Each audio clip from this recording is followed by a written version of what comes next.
We have seen how the k-means algorithm works using the interactive k-means widget.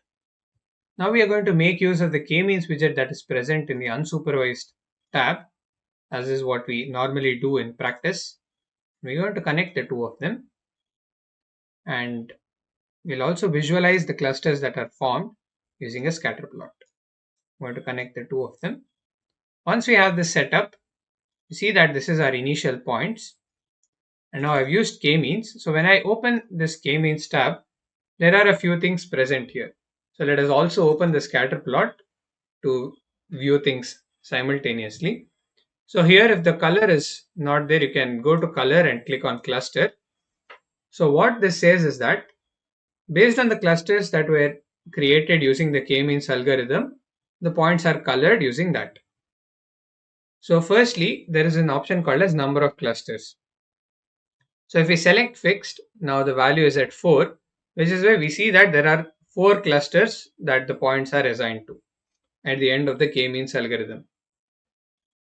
Now if I select 3, we see this, which is kind of the one that we were looking for. If I reduce it to 2, this is what we get. The optimal seems to be 3.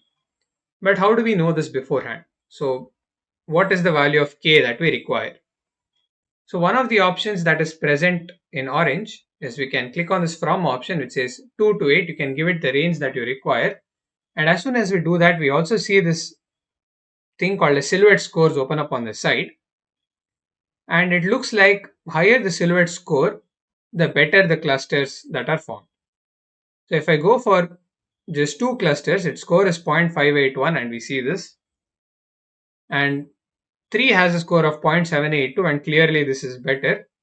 When we go to 4 clusters, we see that this is not as good as it was in the case of 3. Likewise, the score also has dropped and then it continues to drop for 5 and 6.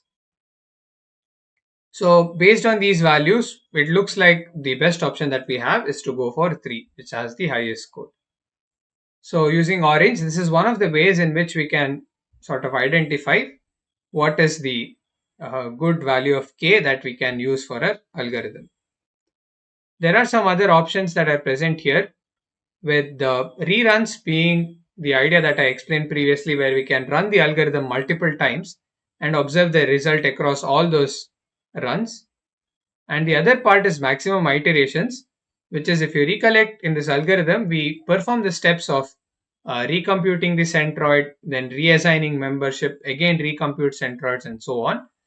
This just sets a limit on that iteration. So in case we have too many points and maybe every time it is just say one point is being assigned, then this is something that we could make use of to stop it earlier. Now that we've done this, let us have a look at the algorithm on the course grades dataset that we also saw in the live session. I'm going to click on datasets. In this, we are going to select the course grades dataset. Once you select it, you'll see a green icon here. We'll use a data table to view the dataset. Okay, this is the dataset that we had seen. So once again, this time I'm going to select only a couple of columns. We can do that using select columns. And okay, there's English and algebra selected. Maybe I'll make use of that itself. If not, you could select any two columns that you would prefer. And let us view them using a scatter plot.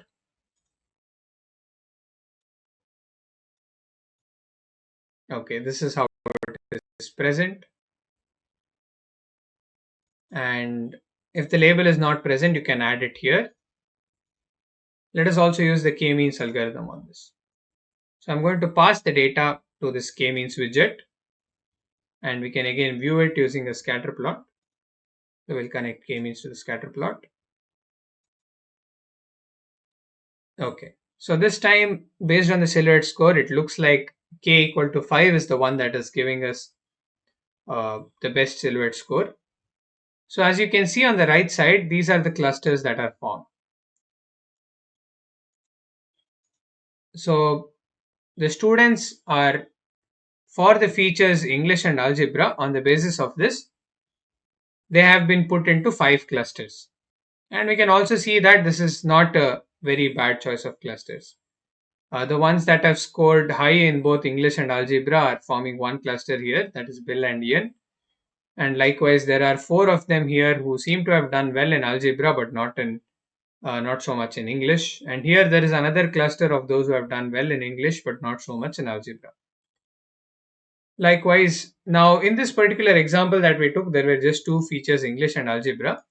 But we can also use k-means for more number of features. Here you see that there are 7 features. So this time, rather than using the select columns and then passing it to k-means, let us pass the entire data set to k-means. This time there are more than 2 features. We can't really visualize in 7 dimension, but we'll still pass it to a scatter plot to see if there are any patterns. This time the number of clusters that it has chosen for us is 3. So let us select maybe English and French. Okay. Here we see that there are some blue points here, but there are also a couple of blue points here. So this is because this time the dataset is not just considering 2 of those features, but the algorithm is considering all 7 features, which is why we'll not just be able to definitively form groups for each of the subjects. So one of the things we can do is take cluster along an axis, and let us check French right now. And if you see, there is definitely one green cluster here. That is, in cluster 3, the members who are present have all seem to have done well in the course French.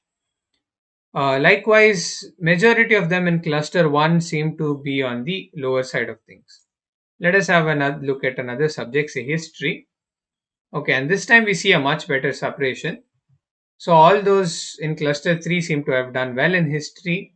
The ones in cluster 2 seem to have been medium at it, and cluster 1 seem to have done not so great in history. So, but this might not always be the case that we'll see such clear-cut separation between the groups, because as I mentioned, the algorithm makes use of all 7 features. Nevertheless, still there are some, we can look at plots like this to see if there are any such patterns. Subsequently, we'll also be looking at another method of clustering in which it might be easier to explain why we have formed certain clusters.